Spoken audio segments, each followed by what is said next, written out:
Good evening everyone, and welcome to my channel and tonight's video. Tonight's video is going to bring you all the best in horror and supernatural stories. I would like to take this opportunity before I start to thank everybody who has been liking and sharing my videos. It means the world to me, and I am now 322 subscribers strong.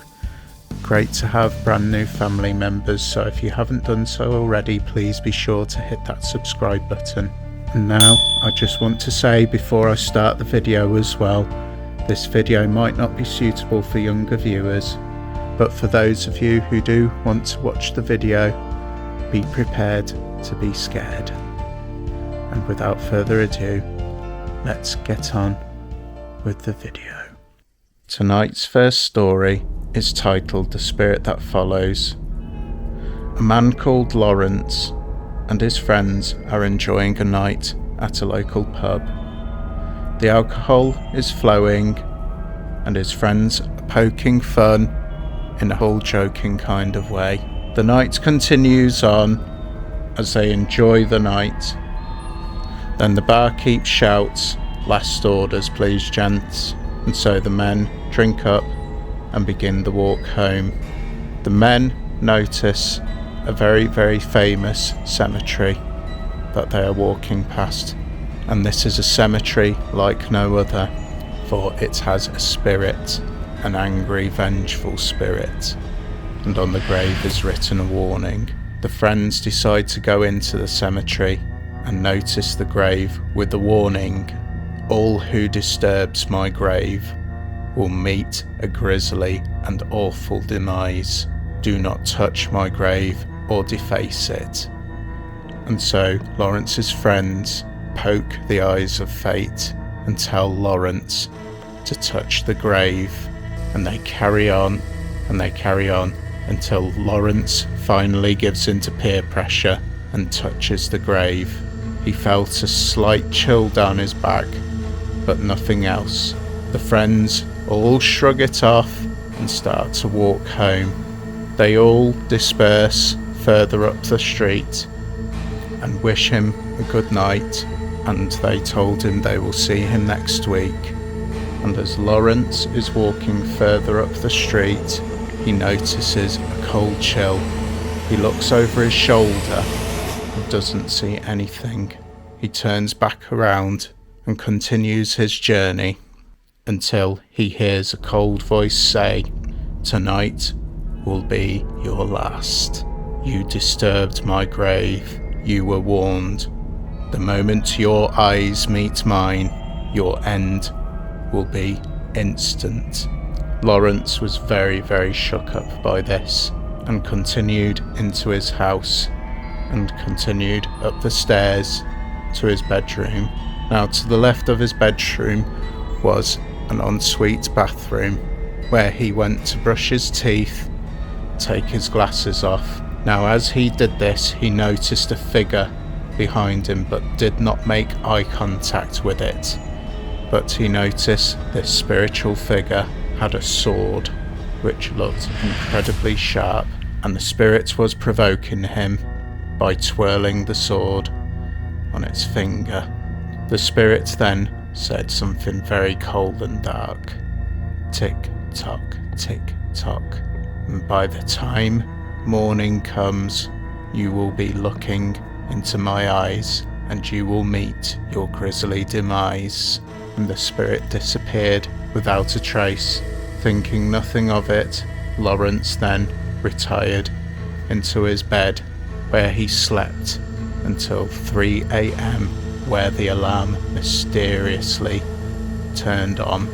As he looked at the alarm, he noticed a pair of glowing red eyes, and the spirit said, "Your eyes have met mine, and this is where you meet your grisly demise.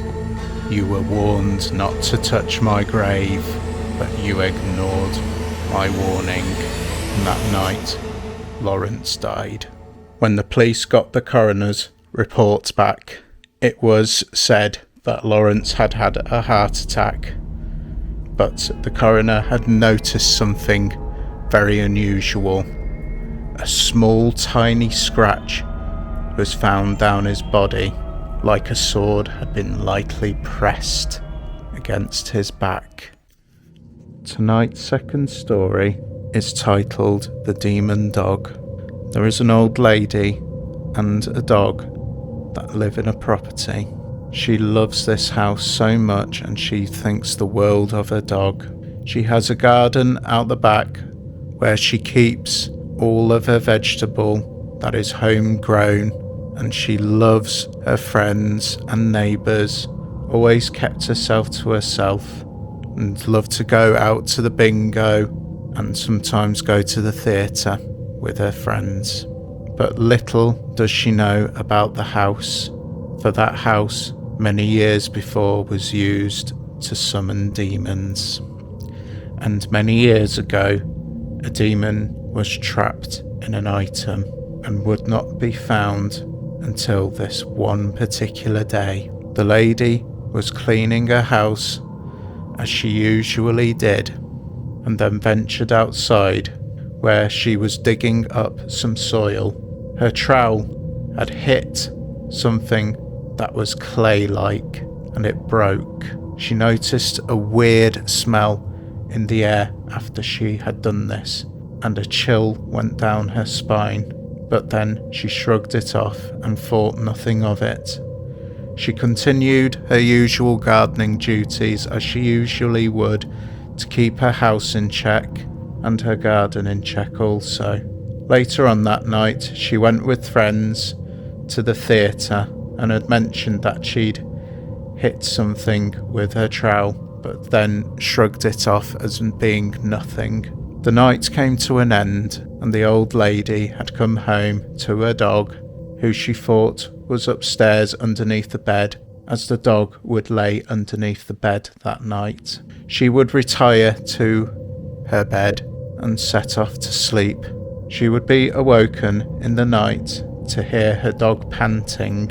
As she reached underneath the bed, she felt the warm breath of what she thought was her dog, but on this particular night, the dog had gone downstairs and decided that it was going to sleep on the sofa, and the last words that she said was, "That's not my dog."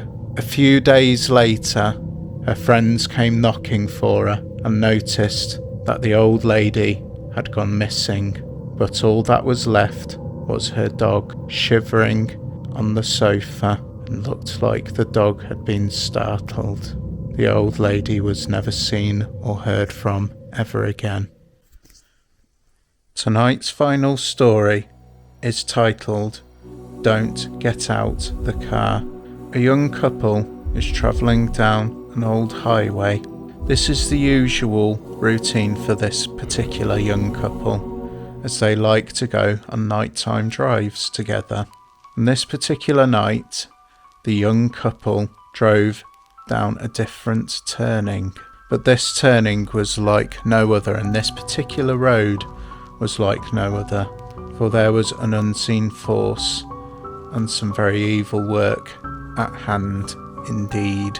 So that night they drove past a police officer who was sat in a nearby lay-by. The couple continued past without breaking any speed limits.